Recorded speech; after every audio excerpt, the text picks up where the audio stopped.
out here? A little bit. About how much? Maybe 10, 15 pounds. Damien, Nick has said a couple times this last week that you kind of deal with some injury issues.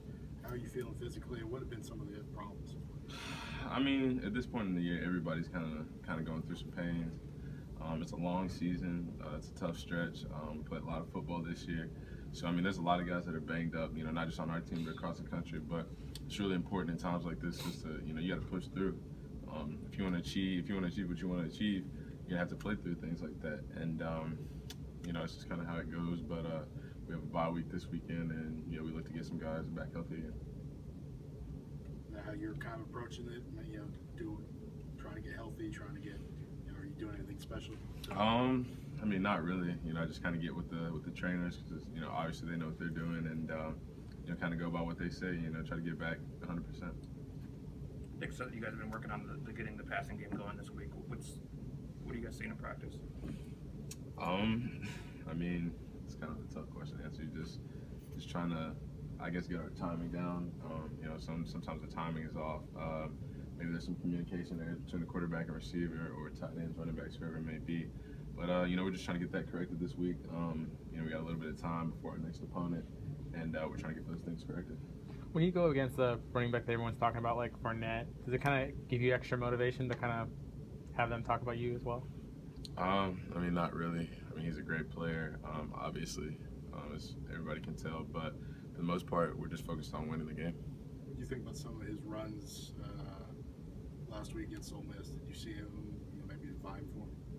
I mean, I saw a few of them. Like I said, he's a tremendous player. You can't give him enough credit. All the respect in the world to him, but we're more focused on what we got to do to win the game. Nick talks about your vision as a runner. How do you describe your vision and what you see, and what do you look for when you're running? For the most part, I just try to set up my blocks, pressing the read, just trying to make the defense do what I want them to do. That way, I can create my own running lanes. That's something that we emphasize maybe the most as a group of running backs. Trying to set your own running lanes and bring the blocks to the blockers. So it's just kind of what we work on and what we practice, and we try to take it to the game with us. Is that something that comes naturally, or is that something that you practice and you get better at over the years? I mean, it's just skills like that you got to have as a running back, but you've never completely got it. Every day you have to work on, no matter how good you are at it or how poorly you do. Every day you have to work on improving and getting better every day. Have things slowed down though when you're seeing those holes? Has the game kind of slowed down for you, or it doesn't seem as fast?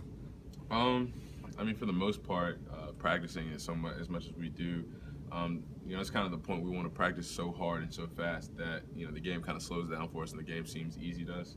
Well, not easy, but easier.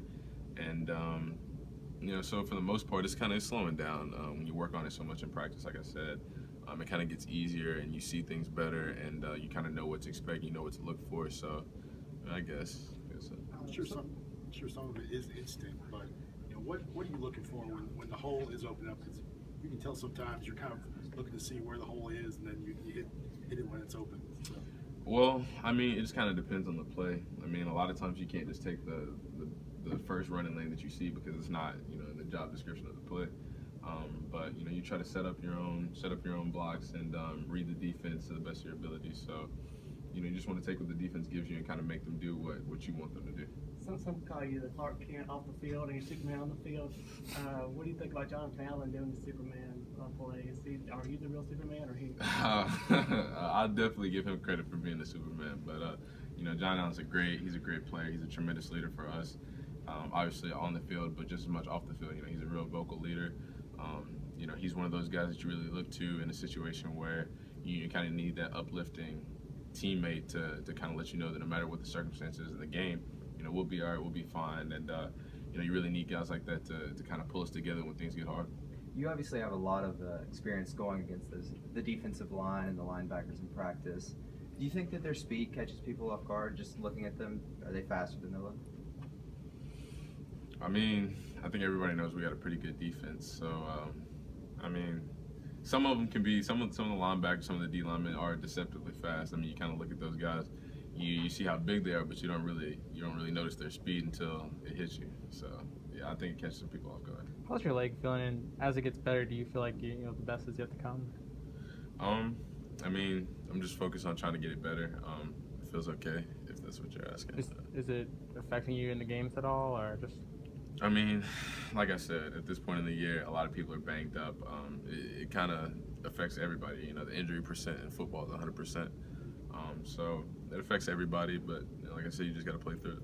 What kind of guy is Bradley Bozeman in the locker room or in the huddle? Bozeman's a funny guy, kind of in the locker room when the lights are off. But once we step on the field, he means business.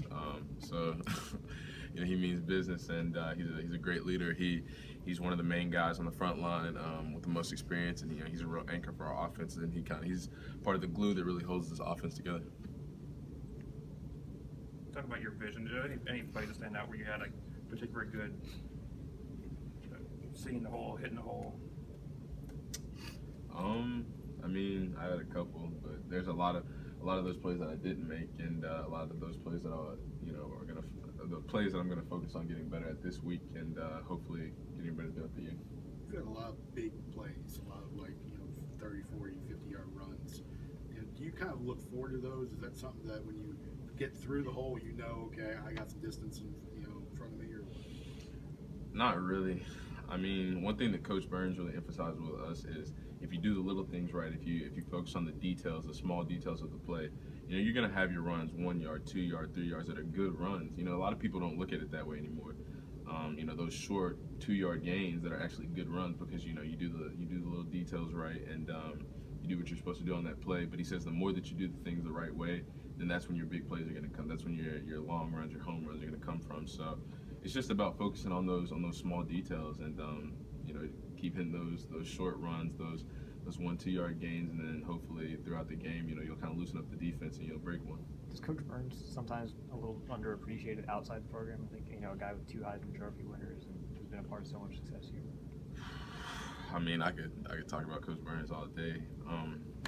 I mean, I don't really know how the outside looks at him, but everybody he's so respected amongst this program, players, staff. I mean, he's a big part of the reason why the group is, the running back group is where we are today. And I don't want to sit here and take up all your time, but he's a great coach. He's a great mentor. He's a great person, and I couldn't be more thankful to play for anybody else. What's he like as you talked about his personality a little bit? It seems like he asks a lot of you, but also more of a father figure a little bit sometimes. We hear from some players. So what's he like for you as a person?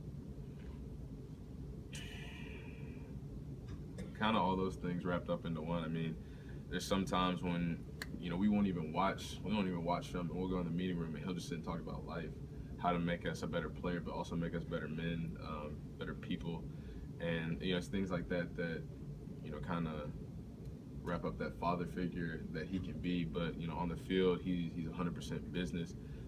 He pushes you way farther than you ever thought you'd ever be pushed, but it's not because he just wants to get on your, you guys know how that goes. He just wants to get the most out of you, and he does it in such a way that you can only respond in a positive way.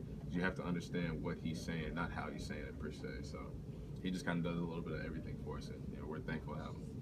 You laughed when you mentioned Bradley. I guess, is there any specific circumstance you want to tell us that I guess gives him that reputation? Also, how important is it to have a guy like that maybe keeps the team from taking itself too seriously after a rough practice or game? I mean, I don't know if I can talk about any examples, but just for the most part, with guys like that, they kind of let us know that we can relax. There's a lot of things going on in this program. We work extremely hard day in and day out for a lot of hours in the day. But it's guys like that kind of let us know it's okay to have fun. It's okay to relax and smile, laugh, have a good time. So that's kind of what keeps our team balanced.